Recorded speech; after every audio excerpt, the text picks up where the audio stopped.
Hi gardeners! It's a beautiful day in April and the spring vegetable garden is thriving. I've got climbing squash out here. This is tromboncino squash. Here's one that's ready to harvest. I've got peppers coming in, cucumbers. The tomatoes are looking great. Got a lot of new baby tomatoes coming in. The flowers are all looking lovely. The zucchini plants are getting big and healthy and starting to give me some zucchinis. My kale is still hanging in there. So the spring garden is in full swing, but I would not plant any of these plants from seed right now. The time for planting the spring garden here in Florida was several months ago, so it's harvest season now. The days are getting up into the upper 80s and even sometimes touching 90. Most of the common warm season vegetables cannot withstand the brutal heat and humidity and intense pest pressure of the Florida summers. But there are actually a lot of tropical crops that can thrive in these harsh conditions. And some of these are the ones that I'll be planting today. One of my favorite beans to grow during the summer are yard-long beans. They also go by names like asparagus beans or Asian long beans. Sometimes they're just called long beans. Sometimes they have a name like Chinese red noodle beans. There's a lot of different varieties with different names. They come in a variety of different colors. Some of them are green, some of them are like a reddish purple. I've grown quite a few different varieties of yard-long beans throughout the years. And my favorite one comes from this package from Echo.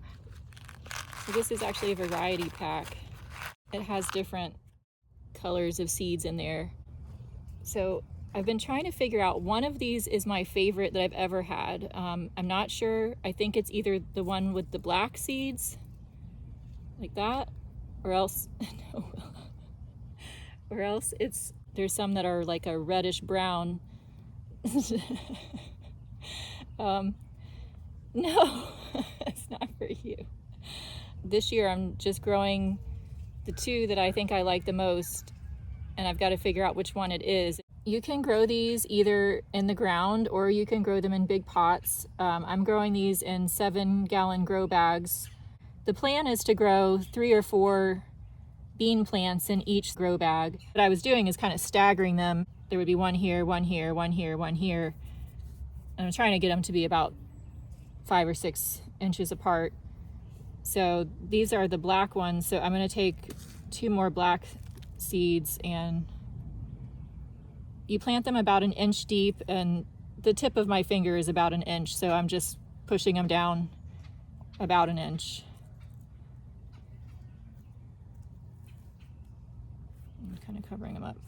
I prepare these pretty much just like I would prepare a green bean, like a green snap bean. I do the same thing with these, they're just a lot bigger. Yard-long beans are a pole bean.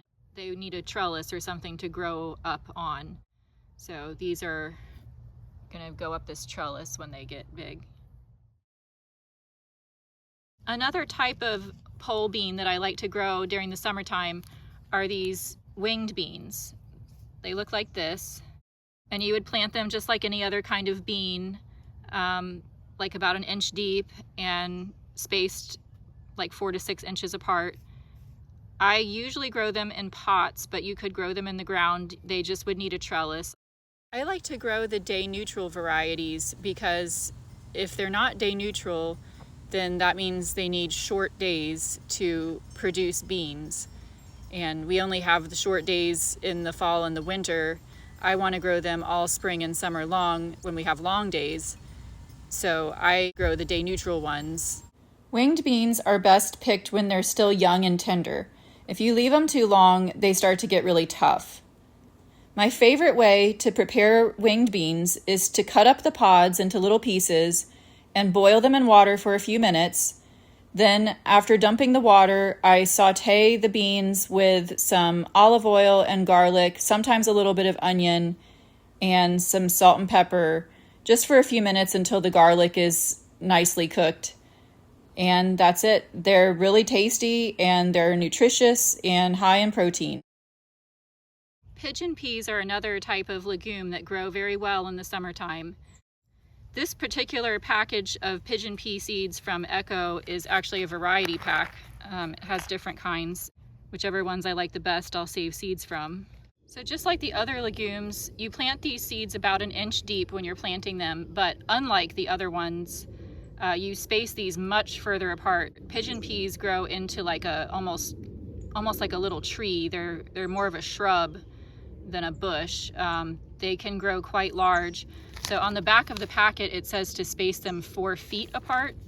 I actually usually start these in little pots and then transplant them out when they're maybe a couple feet tall.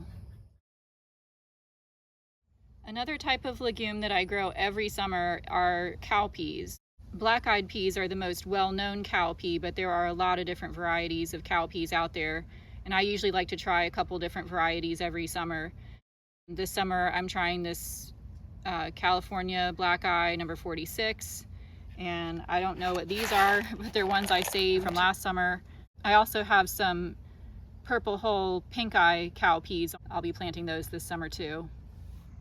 The instructions on the seed packet say to plant the seeds 1/2 inch to 1 inch deep and to space the plants 3 to 6 inches apart in rows that are spaced 24 to 36 inches apart.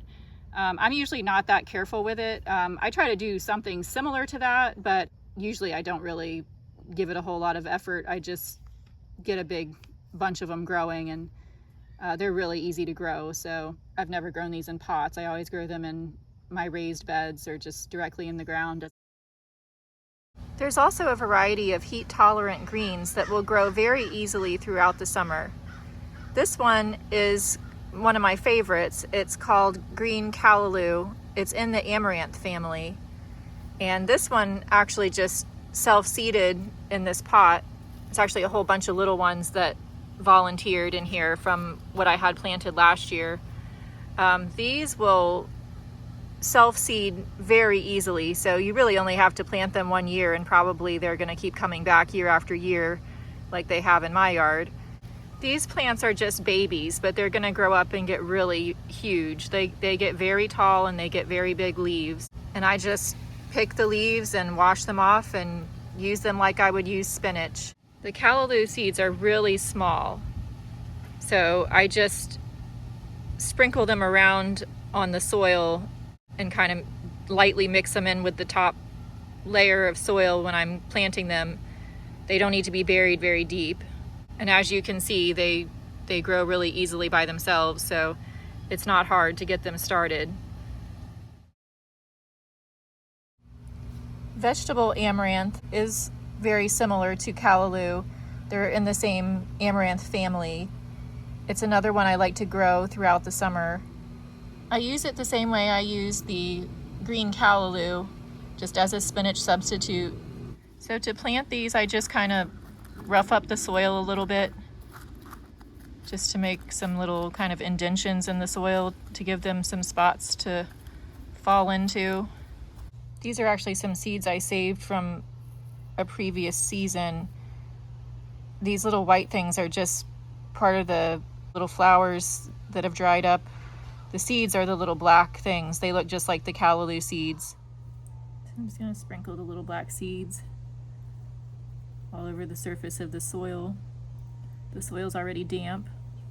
And then once I've sprinkled my seeds, I just kind of like pat down the surface of the soil, kind of push them down in there a little bit and make sure they're making contact with the soil.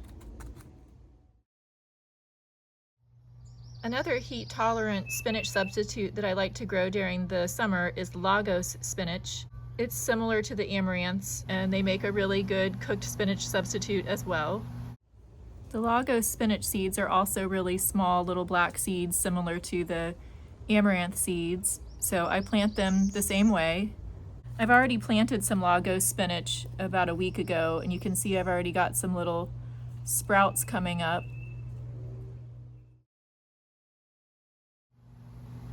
New Zealand spinach is another spinach substitute that I like to grow during the summertime.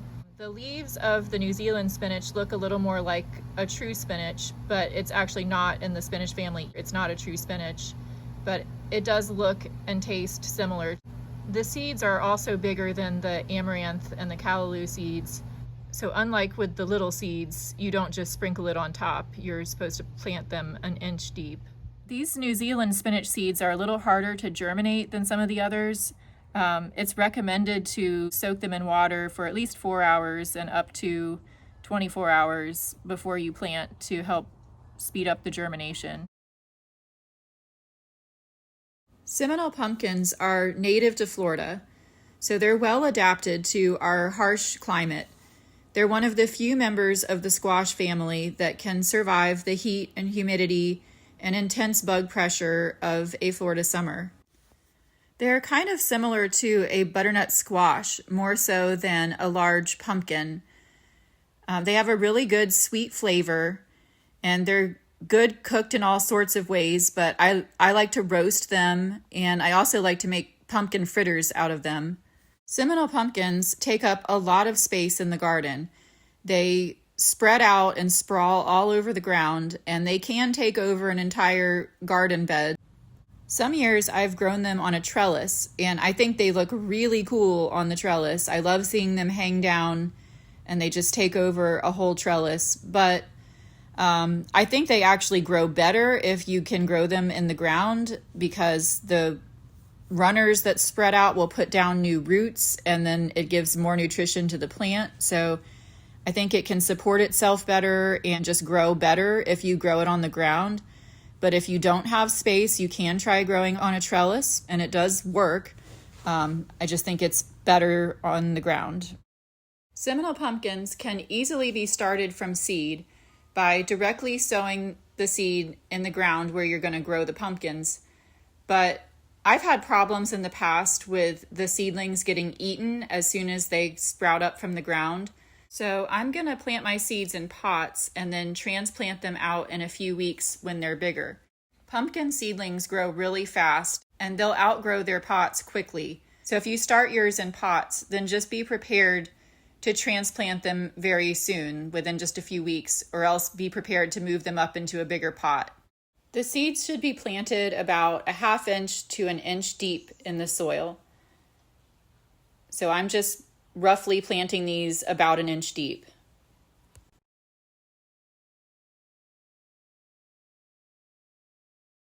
One of my favorite crops to grow in the summertime are sweet potatoes. I love sweet potatoes, they're easy to grow, and they're nutritious and calorie dense. Sweet potatoes don't grow from seeds, they grow from slips.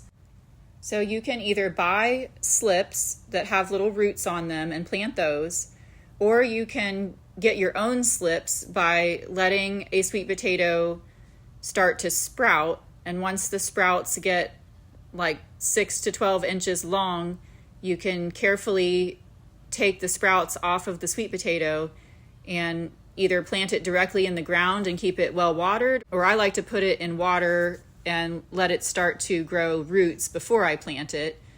This is one way I do it a lot.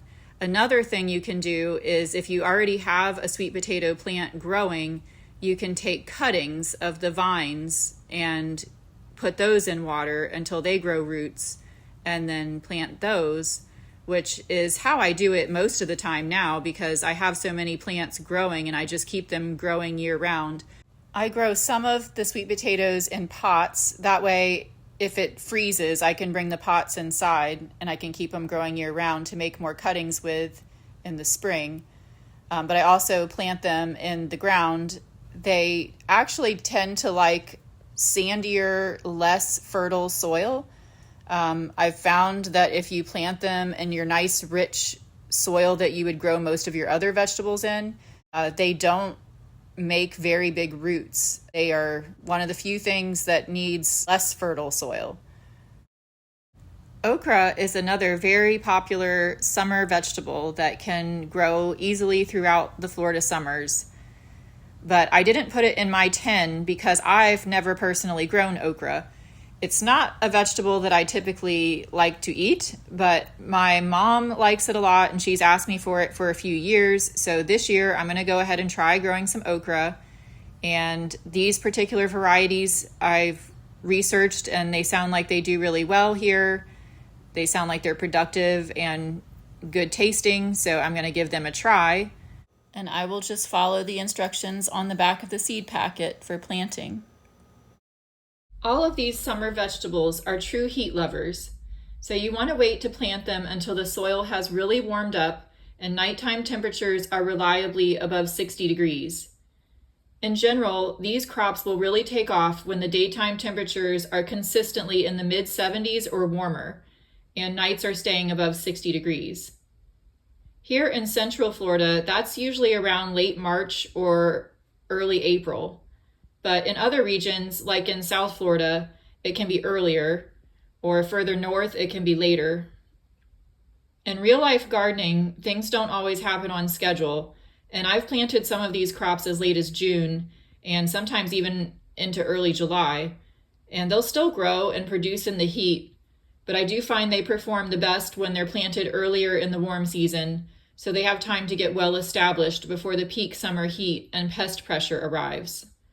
So the goal is to get these heat-loving crops into warm soil so they can get established and thrive through the summer. Happy gardening!